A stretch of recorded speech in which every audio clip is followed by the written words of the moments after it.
Ahoy there, me hearties! This be Captain Silverhook, and you're listening to the Two Old Pirates podcast. Set sail for an open sea of stories, tales, and some really crazy stuff. I expect you to like and subscribe, lest you be walking the plank.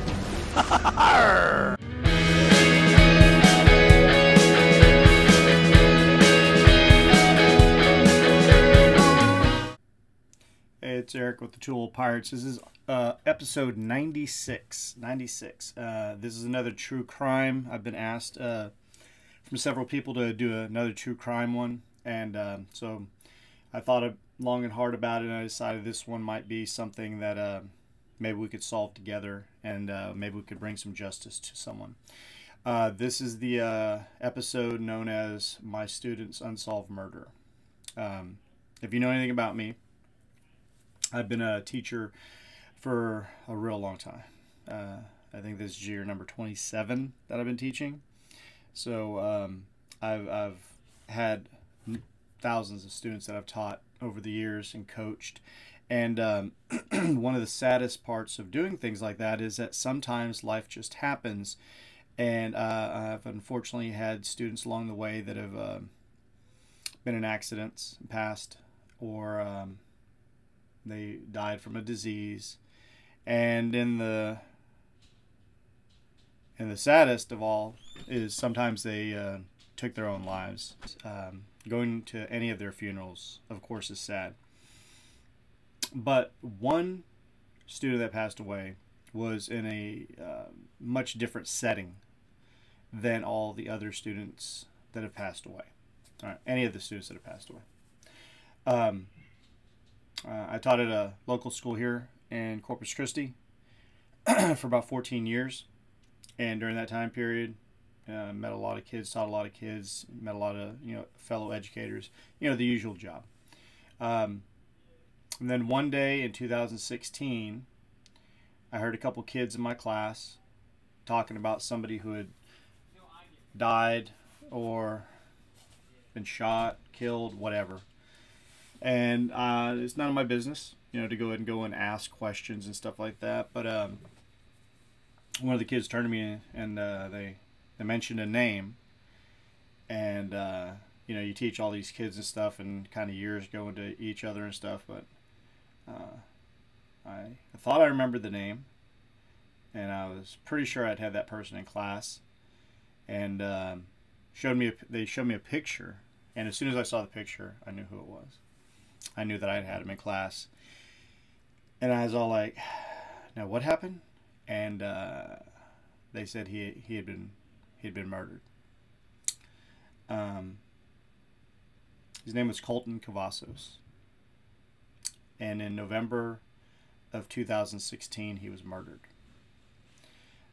Colton was a average kid, got good to average grades, just a regular guy. Didn't really stick out too much in class. Had friends, just a regular all-American kind of kid. But the one thing that I remembered once I saw the picture was how I always remembered his smile. And that sounds unique, but Colton had this really bright, big smile. Like, whenever he'd smile, you could tell that it had to have been something that made him really, really happy. And so I started remembering him in class and discussions, and I was like, and then you start getting angry, because you're like, hold on, wait. I'm remembering a kid that's no longer here. What happened?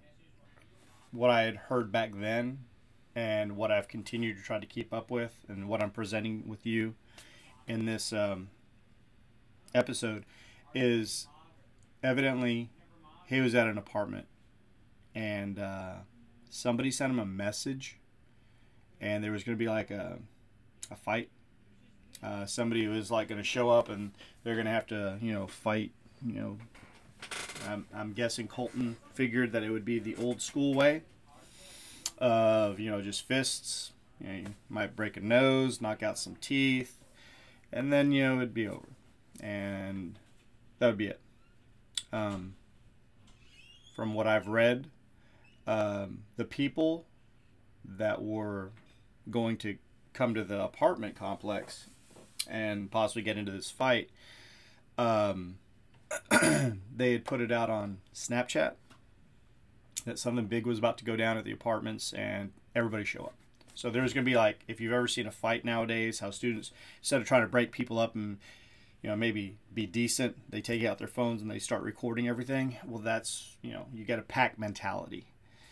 There's not a lot of a morality or responsibility. It's just they want to see something. They want to get it on film. They want to, oh man, look at that. So evidently there's going to be a bunch of people that are going to show up. From what they found out from his girlfriend, who was also present, there's a short video of him evidently shaking his head and saying okay, and then he heads towards where the fight's supposed to happen, and then she said that she remembers hearing gunshots and that it was very, very quick. So as far as everybody knows, Colton thought it was going to be a fist fight, and then evidently the people that showed up, with what they've said and the reports that I've read on past articles and stuff, they showed up with an assault rifle. And, you know, we know about how things have gone from the old days, about people, you know, once the fight was over, the fight was over. And now people bring weapons into it, and you just don't ever know. You just don't ever know. And evidently on that night, Colton figured it was going to be a fist fight, and those people came packing.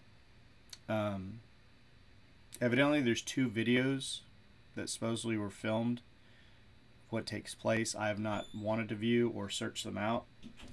I don't know how graphic they are, but from everything that I've heard, in a matter of seconds after the gun pops, of course people were calling the police and paramedics.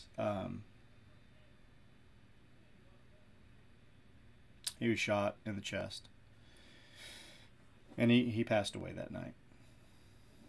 That was November of 2016, and we're now in January of 2024, and nobody has said a word.